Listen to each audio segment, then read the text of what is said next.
We are marking the 50th anniversary of the Kennedy presidency, and as part of that, the JFK Library is releasing secret White House recordings that give us the chance to eavesdrop on the era's biggest issues, from civil rights to Vietnam, and we even hear President Kennedy's first meeting on the Cuban Missile Crisis. How far advanced is this? Sir, we've never seen this kind of an installation before. Even in the Soviet Union? No, sir. The tapes accompany a new book, Listening In, the secret White House recordings of John F. Kennedy, and his daughter Carolyn is here to talk about it right now. And it's fascinating, Carolyn, your father put the taping system in after another crisis in Cuba, the Bay of Pigs crisis. What was he trying to do? Well, I think maybe two things. I think that he probably in the long run would have used it to draw on for his own memoir. But I think people think in the short term that he really felt that the advice he got, particularly from the military during the Bay of Pigs, was poor. That he'd been burned, yeah. And he'd been burned, and then everybody said they hadn't said it. And so I think he wanted it, an accurate record and to keep people honest. What is so fascinating about the tapes as you listen, these are real conversations, the shorthand that presidents and their advisors use, and you really get the chance to see a presidency at work. I think it's an incredible window because we all want to be a fly on the wall and imagine what is going on in the Oval Office, how decisions are getting made, what's the judgment call. And here you really get this. And, we know what happened, but when you're reading or listening to this, they don't know how it's going to turn out. And so you really get the raw emotion of these decisions, and it's incredibly dramatic. No, it truly is. And, of course, you were, as a very young girl, a fly on the wall, right? Metaphorically. I hope we have the picture right here. It shows you playing underneath the president's desk right there, and you write about in the foreword about doing that. But here's another little snippet where you walk in on the president.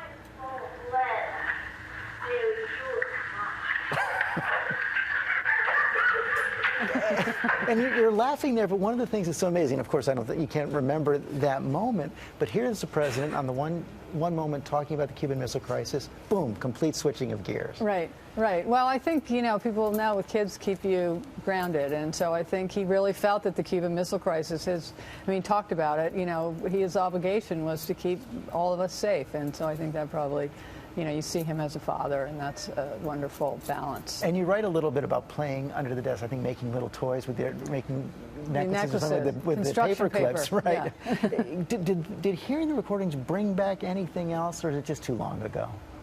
Well, I guess the recordings themselves, not so much, but it does bring it to life, that sort of, being in the room, and I didn't realize that I was being ushered out. I thought that, that was the big moment of his day, because it was the big moment of mine. Maybe it was. Maybe it was.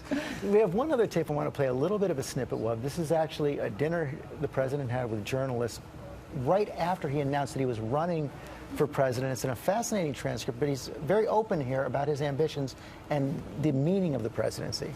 Is being president the ultimate of everybody's business life? Well, in the sense of being, I suppose, head of whatever organization you're in, I suppose is that, but more importantly, is the fact that this president today is the seat of all power.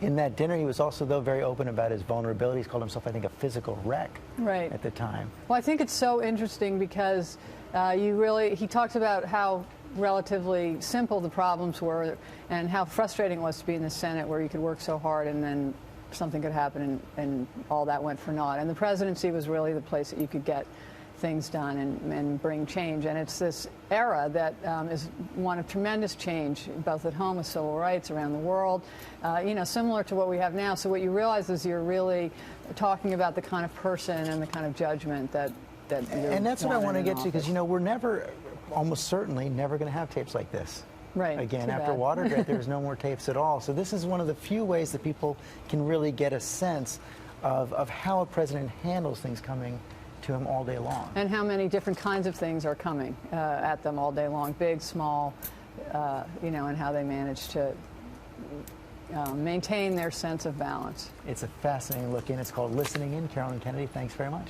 Thanks.